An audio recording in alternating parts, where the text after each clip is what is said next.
त्यात कसं झालं होतं, मी म्हणजे जेव्हा असे ट्रेनिंग्स प्रोग्राम वगैरे अटेंड करायचो, तर जी जागरूकता होती की समाजात योग्य प्रॉडक्ट गेलं पाहिजे कस्टमर एंडपर्यंत.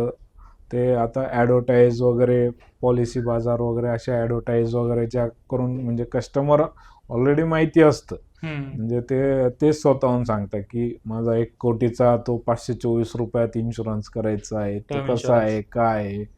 तर ते बघून लोक येतात. मग त्यांना जेव्हा म्हणजे त्यांचं ॲक्च्युअल जेव्हा फायनान्शियल प्लॅनिंगचं करतो, तर त्यात मग त्यांना समजून सांगतो की एवढा तुमच्या याच्या क्रायटेरियानुसार तुम्हाला एवढा हे होईल, तुमचं म्हणजे किती पट घेतला गेला पाहिजे इन्शुरन्स. तर ते सगळं त्यात मी तेव्हा त्यांना समजून सांगतो 1-to-1 मीटिंगमध्ये.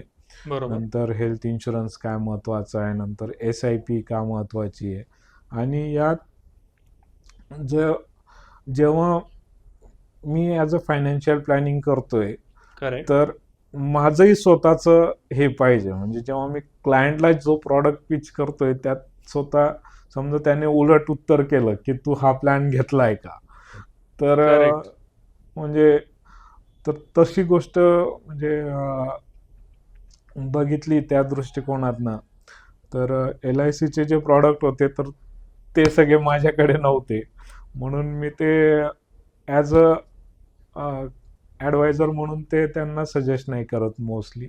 खूपच रेअरली एकदमच त्यांच्या फायनान्शियल कंडिशननुसार तर हे असेल तरच रिकमेंडेड करतो, नाही तर नाही करत. आणि जे मी घेतलेले, जे आपण फीडबॅक घेतलेले तेच आपल्या क्लायंटला मिळाले पाहिजे, किंवा तेच त्यांना सुटेबल त्याच पद्धतीचं एखादं प्रॉडक्ट गेलं पाहिजे त्यांच्यापर्यंत, असं हेतूने मी तो हे करतो त्यांचं.